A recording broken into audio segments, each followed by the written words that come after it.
Hello అండి, తెలుసుకో trader ఛానల్కి మీకు స్వాగతం. సో ఈ వీడియోలో మనం షార్ట్ స్ట్రాడిల్ గురించి స్ట్రాట్ స్ట్రాంగిల్ గుర్తుపెట్టుకోండి. షార్ట్ స్ట్రాంగిల్ అనే ఒక ఆప్షన్ స్ట్రాటజీ గురించి మాట్లాడుకోబోతున్నామండి.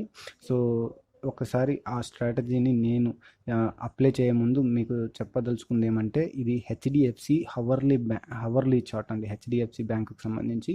సో ఇవి ఆన్ దిస్ డే అంటే ఈరోజు వీడియో అప్లోడ్ అవుతుంది కదా, ఈ రోజుకి లెవెల్స్ అన్నవి ఇలా ఉన్నాయండి. మీకు ఒకసారి టైం చూపిస్తాను. మీకు ప్రజెంట్ 17th మే అండి. మీకు ఇది స్క్రీన్ పైన కనపడకపోవచ్చు. ఈరోజు 17th మే. సో ఈ రోజుకి లెవెల్స్ అన్నవి ఇలా ఉన్నాయండి. సో ప్రజెంట్ క్లోజింగ్ వచ్చేసి 888లో హెచ్డిఎఫ్సి బ్యాంక్ అయితే క్లోజ్ అయిందండి. సో ఫైనలీ నేను మీకు చెప్పదలుచుకుంది ఏమంటే, ఈ స్ట్రాటజీని అప్లై చేయడానికి మనకు ఆ స్టాక్ పైన ఒక కొంత గ్రిప్ అయితే మనకు ఉండాలండి. సో నేను ఆ ఒక స్ట్రాటజీని పర్సనల్గా నేను ఎలా అప్లై చేయబోతున్నాను, సో ఆ అప్లై చేయడం ద్వారా మీకు ఏం చెప్పబోతున్నాను అన్నదే ఇక్కడ టాపిక్ అండి. సో ఫస్ట్లీ మనం హెచ్డిఎఫ్సి బ్యాంక్ స్టాక్ని తీసుకున్నట్లయితే, ఇది హవర్లీ చార్ట్లో మనం బ్రాడర్ వ్యూ చూస్తున్నామండి. అప్రాక్సిమేట్లీ మనము 16th మార్చ్ నుంచి ఈ చార్ట్ అయితే మనకు స్క్రీన్ పైన కనపడుతుందండి. ఇక్కడ 16th మార్చ్ అండి మీకు స్టార్ట్ అయింది చార్ట్. సో 16th మార్చ్ నుంచి చూస్తున్న హవర్లీ చార్ట్లో మనకు అర్థమైన లెవెల్స్ ఏంటండి.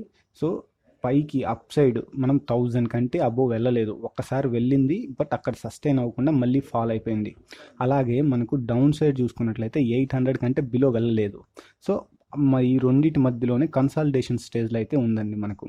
సో క్లియర్గా అర్థం చేసుకోండి, హెచ్డిఎఫ్సి బ్యాంక్ లాస్ట్ 2 months నుంచి 1000 దాటలేదు, 1000 కంటే పెరగలేదు, అలాగని 800 కంటే కింద పడలేదు. సో ఈ రెండింటి మధ్యలోనే మనకు స్టాక్ అనేది ట్రేడ్ అవుతూ ఉంది. సో 2 monthsగా. సో ఇప్పుడు మనము ఈ యొక్క సైడ్ వేస్ని మనం క్యాష్ చేసుకోవాలి. సో అలా క్యాష్ చేసుకోవాలంటే మనం ఏం చేయబోతున్నాం?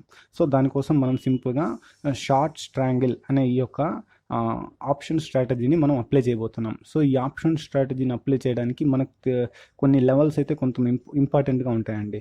సో ఇప్పుడు మనం చూసుకున్నట్లయితే 1000 and 800 ఈ లెవెల్తో పాటు మనకు మధ్యలో కూడా ఎక్కడెక్కడ సపోర్ట్ తీసుకుంటుంది, సైడ్ వేస్లో వెళ్తుంది కరెక్టే, కానీ ఎక్కడెక్కడ సపోర్ట్ తీసుకుంటుంది మనం చూసినట్లయితే మేజర్లీ మనకు ఒక మేజర్ రెసిస్టెన్స్గా ఒక యాక్ట్ అవుతున్నది అయితే 950 అండి.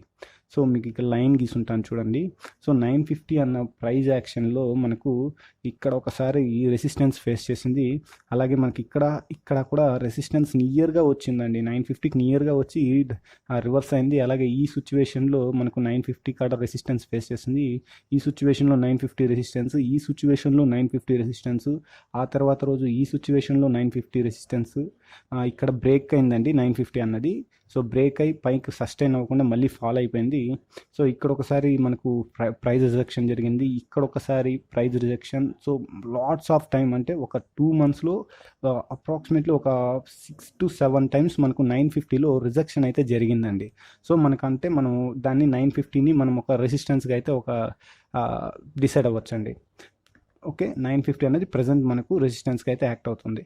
అలాగే మనకు పాస్ట్ 1 monthగా చూసినట్లయితే సో 907 అండి. సో 907 కాడ మనకు ఒకసారి సపోర్ట్ తీసుకుంది, అలాగే మళ్ళీ ఇంకొకసారి ఇక్కడ ఒకసారి సపోర్ట్ తీసుకుంది. అదే సపోర్ట్ అన్నది బ్రేక్ అయిన తర్వాత ఇక్కడ మనకు రెసిస్టెన్స్ ఫేస్ చేసింది, అండ్ ఇలాగే ఇక్కడ మనకు రెసిస్టెన్స్ అయితే ఫేస్ చేసిందండి. సో 907 అన్నది కూడా హెచ్డిఎఫ్సిలో ఇప్పుడు ఒక కీ రోల్ అయితే ప్లే చేస్తుంది. సో అది అయిన తర్వాత మనకు ఇక్కడ ఇంకొకసారి చూసినట్లయితే 850 అండి. సో ఇక్కడ 850 అనేది మనకు 2 times ఇక్కడ ఒకసారి సపోర్ట్ తీసుకుంది, అండ్ అలాగే ఇక్కడ ఒకసారి సపోర్ట్ తీసుకుందండి. సో ఇలా 2 times సపోర్ట్ తీసుకోవడం వల్ల మనకు 850 అన్నది కూడా ఒక కీ మెజర్మెంట్ అండి. సో మీకు లెవెల్స్ అయితే క్లియర్గా అర్థమయ్యాయి కదా. సో ఈ లెవెల్స్ని బేస్ చేసుకొని మనం ఇప్పుడు ట్రేడ్ని తీసుకోబోతున్నామండి. సో ప్రజెంట్ ఎక్కడైతే ఉందో అక్కడ నుంచి మనకు మేజర్లీ 1000 అన్నది ఎక్కువ డిస్టెన్స్ ఉంది. సో అక్కడ 888 నుంచి మనకు 800 అనేది తక్కువ డిస్టెన్స్ ఉందండి. సో ఒకవేళ మనకు పడితే లాస్ అవ్వడానికి ఛాన్సెస్ ఎక్కువ ఉంటాయండి. సో ఒకవేళ పెరిగితే లాస్ అవ్వడానికి ఛాన్సెస్ ఉంటాయండి. ఎందుకంటే ఈ స్ట్రాటజీ ప్రకారం మనకు మా స్టాక్ అన్నది సైడ్ వేస్లో మూవ్ అవ్వాలండి. సో ఒకవేళ సైడ్ వేస్లో కాకుండా అప్ సైడ్ కానీ డౌన్ సైడ్ కానీ మూవ్ అవుతుంటే మనకి ఈ స్ట్రాటజీ అన్నది వర్క్ అవ్వదండి. సో క్లియర్ కదా. సో మనకు ఒకవేళ ఈ స్ట్రాటజీ ప్రకారం 1000 దాటి మనకు స్టాక్ పైన కనుక ట్రేడ్ అయితే మనకు ఎక్స్పైరీ డే లోపు, చెప్తున్నది ఎక్స్పైరీ డే లోపు అండి. సో 1000 దాటి మనకు పైన ట్రేడ్ అయినట్లయితే మనం లాస్లో ఉంటాం. అలాగని 800 దాటి మనకు ట్రేడ్ అయినట్లయితే లాస్లో ఉంటాం. అలా కాకుండా మధ్యలో ఎక్కడ ఎక్స్పైరీ అయినా మనం ప్రాఫిట్లో ఉంటామండి. సో ఎక్స్పైరీ డేకి. సో అలా కాదు, ఎక్స్పైరీ డే కాదు, నేను మధ్యలోనే ఎగ్జిట్ అయిపోదాం అనుకున్నట్లయితే, మీకు మధ్యలో మీరు ఎగ్జిట్ అవ్వడానికి టైంలో మీకు కనుక ప్రాఫిట్స్ కనుక వస్తున్నట్లయితే, ఈ స్ట్రాటజీ స్టార్ట్ అయిన తర్వాత మీకు ప్రాఫిట్స్ అనేవి కొంత టైంకి రావడం స్టార్ట్ అవుతుందండి. ఇమీడియట్గా అయితే రావు, కొంత టైం అయితే మీరు వెయిట్ చేయాలి. అది 1 or 2 days అవ్వచ్చు, 3 days అవ్వచ్చు, 4 days అవ్వచ్చు, అది మనం చెప్పడానికి లేదు. సో అలా మీకు మధ్యలో ఎప్పుడన్నా ప్రాఫిట్ వచ్చింది, నాకు చాలు అనుకున్న ఎగ్జిట్ అయిపోతాను అనుకుంటే ఎగ్జిట్ అయిపోవచ్చు అండి. లేదు అలా కాదు, నేను ఎక్స్పైరీ డే వరకు హోల్డ్ చేస్తాను, నాకు నమ్మకం ఉంది ఈ మధ్యలోనే ఎక్కడో ఒక చోట ఎక్స్పైర్ అవుతుంది అని మీకు అనిపించినట్లయితే మీరు మధ్యలో కూడా సో హోల్డ్ చేయొచ్చు అండి. సో లాస్ట్ వరకు హోల్డ్ చేయొచ్చు. సో ఇప్పుడు మనం దీన్ని ఆప్షన్ చైన్ ఓపెన్ చేస్తాను. ఆప్షన్ చైన్ పైన ఏ స్ప్రెడ్ని నేను అప్లై చేయబోతున్నానో మీకు ఇంకొంచెం క్లియర్ అవుతుందండి.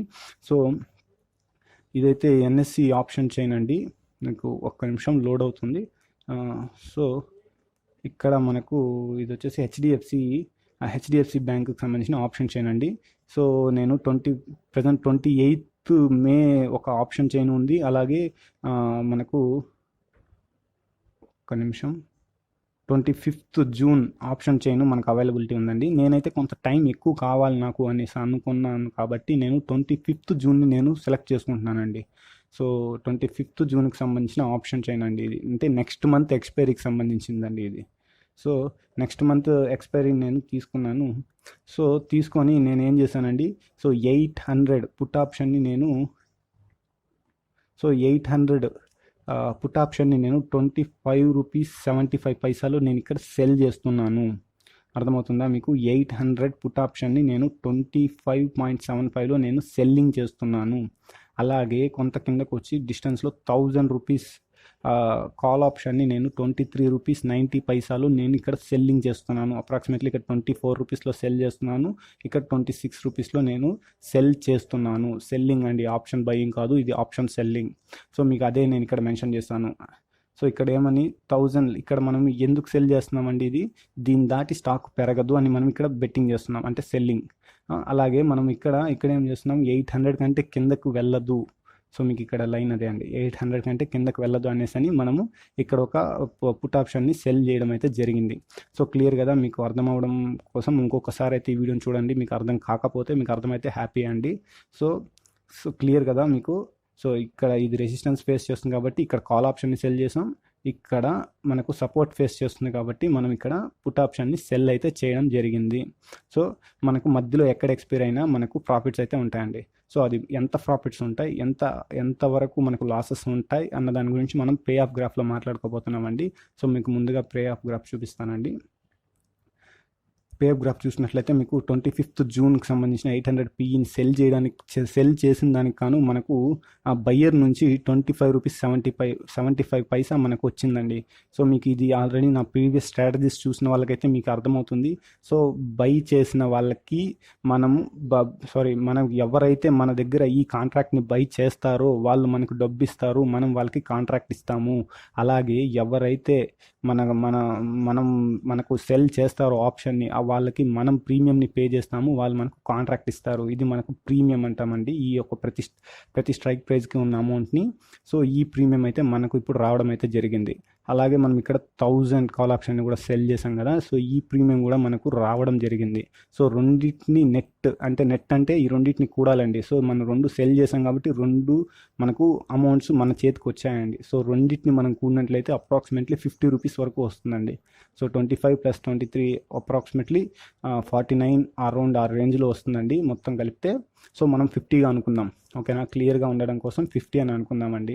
సో మనకి నెట్ ప్రీమియం ఎంతైతే వచ్చిందో దాన్ని అమౌంట్ని ఒక పని చేద్దాం. ఆ 50 రూపీస్ వచ్చింది కదా, ఆ 50 రూపీస్ని ఈ స్ట్రాటజీలో ఉన్న లాజిక్ చెప్తాను చూడండి. మనకు అక్కడ 50 రూపీస్ వచ్చింది కదా మనకు నెట్ ప్రీమియంగా. సో మనకి ఇది ఫ్రీ హిట్ జోన్ అని చెప్పుకోవచ్చు అండి, అంటే మనకు బోనస్ జోన్గా మనం అభివర్ణించవచ్చు. సో ఆ 15 తెచ్చి ఈ 1000కి యాడ్ చేయండి. సో 1000కి యాడ్ చేయాలంటే మనము అప్రాక్సిమేట్లీ 1050 అవుతుంది కదా. సో మీకు లైన్ వేస్తాను చూడండి, Alt H. సో ఇది వచ్చేసి 1050, మీకు క్లియర్గా లైన్ కనిపిస్తుంటుంది. సో 1050. అలాగే మీరు అదే 15 తీసుకొని వచ్చి దీంట్లో నుంచి మైనస్ చేయండి. 800 కంటే మైనస్ అంటే కింద ఇక్కడ వస్తుంది మనకు. సో ఎంత వస్తుందండి, 750 వస్తుంది కదా. సో 750 కాడ ఒక లైన్ వేయండి. ఒక్క నిమిషం, 750. సో ఇక్కడ ఒక లైన్ వేసామండి, 750 లైన్.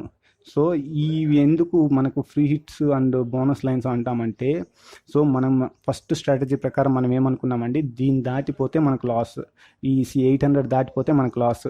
కానీ ఇక్కడ ఇంకొక ఇది ఉందండి. సో ఈ 800 దాటిన తర్వాత కూడా మనకు ఈ లైన్ దాటాలండి. సో ఈ నుంచి మనకు ప్రాఫిట్స్ అన్నవి తగ్గుతూ వస్తాయి, కానీ ప్రాఫిట్లోనే ఉంటాం. సో 1000 దాటి మనకు ఎక్స్పైర్ అయినా మనం ప్రాఫిట్లోనే ఉంటాం. కాకపోతే ఇక్కడ వచ్చినంత మేజర్ ప్రాఫిట్ అనేది ఈ 1000 రూపీస్ దాటి ఈ లైన్లో రాదండి. బట్ ప్రాఫిట్లోనే ఉంటాం. ఎప్పుడైతే ఈ లైన్ ఉంటుందో, ఇక్కడ మనకు ఉంది కదా, ఇది మనకు డెడ్ లైన్ అని చెప్పొచ్చు అండి. ఈ లైన్ దాటితేనే మనకు రియల్ లాసెస్ అయితే వస్తాయండి. సో ఈ లైన్ దాటనంత వరకు మనం ప్రాఫిట్లోనే ఉంటాం. ఈ స్ట్రాటజీ అప్లై చేసిన దానికను ఈ లైన్ వరకు మనకు 1 రూపీ కూడా మన చేతి నుంచి వెళ్ళదండి. అలాగే మనకు స్టాక్ అన్నది ఫాలో అయ్యి ఈ లైన్ కంటే దాటనంత వరకు మనకు లాసెస్ అయితే రావండి. ఈ లైన్ని దాటితే మనకు రియల్ లాసెస్ అయితే రావడం జరుగుతుందండి. సో మీకు అదే నేను పే ఆఫ్ గ్రాఫ్ అని ఓపెన్ చేసి చూపిస్తాను చూడండి. సో ఇది మీకు అర్థమైంది అనుకుంటున్నాను. బ్రేక్ ఈవెన్ పాయింట్స్ అంటారండి. మీకు ఇక్కడ చూసినట్లయితే 750 బ్రేక్ ఈవెన్ పాయింట్, అలాగే ఇక్కడ చూసినట్లయితే 1050 మనకు బ్రేక్ ఈవెన్ పాయింట్ అండి. సో క్లియర్ కదా. సో ఇక్కడ మనం పే ఆఫ్ చార్ట్ ఓపెన్ చేస్తున్నాను చూడండి. పే ఆఫ్ చార్ట్ మీకు అర్థం కావడం కోసం జూమ్ ఇన్ చేస్తున్నాను. సో ఇక్కడ మనకి ఇది కనిపిస్తుంది కదా, ఈ బ్లూ లైన్ అన్నది మనకు ఇంట్రాడేలో మనకు వచ్చే ప్రాఫిట్ని చూపిస్తుందండి. అలాగే పైన డబల్ లైన్లో మనకు గ్రీన్ లైన్ ఉంది కదా, అది మనకు ఆ టైంకి ఎక్కడ ఎక్స్పైర్ అయితే మనకు ఎంత ప్రాఫిట్ వస్తుందో చెప్తుందండి. సో మనకు ఇక్కడ చూసినట్లయితే ఎంత ప్రాఫిట్ వస్తుందండి, మనకు అప్రాక్సిమేట్లీ మనం ఫస్ట్ ఫ్లాప్ కేసే మాట్లాడుకుందామండి. మనకు స్టాక్ అన్నది 750 వరకు వచ్చేసింది అనుకున్నట్లయితే మనకు మ్యాక్స్ ప్రాఫిట్ అయితే ఉండదండి. సో అక్కడ మినిమం ప్రాఫిట్ ఉంటుంది.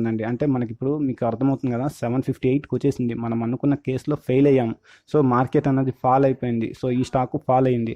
సో అప్పుడు మనకు 755 వరకు వచ్చేసింది. అంటే మన యొక్క డెడ్ లైన్కి దగ్గరకు వచ్చేసింది. సో ఇక్కడ దాకా వచ్చేసిందండి స్టాక్. సో ఇక్కడ దాకా వచ్చేసింది ఎక్స్పైరీకి. సో అప్పుడు మీరు హోల్డ్ చేస్తున్నారు అంటే మీకు ఎంత ఉంటుందండి ప్రాఫిట్ అన్నది. సో మినిమం 2600 రూపాయలు మీకు ప్రాఫిట్లోనే ఉంటారండి. సో డెడ్ లైన్ దగ్గరికి వచ్చి ఇక్కడ ఎక్కడ ఎక్స్పైర్ అయినా మీరు ప్రాఫిట్లో ఉండడానికే ఛాన్స్. ఒక్క నిమిషం. సో సో ఈ లైన్కి దగ్గరగా ఎక్కడికి వచ్చినా కూడా మీకు 2000 రూపాయలు ప్రాఫిట్ ఉంటుందండి. అలాగే మీకు పైకి తీసుకెళ్తాను చూడండి, పైన అంటే ఈ రేంజ్.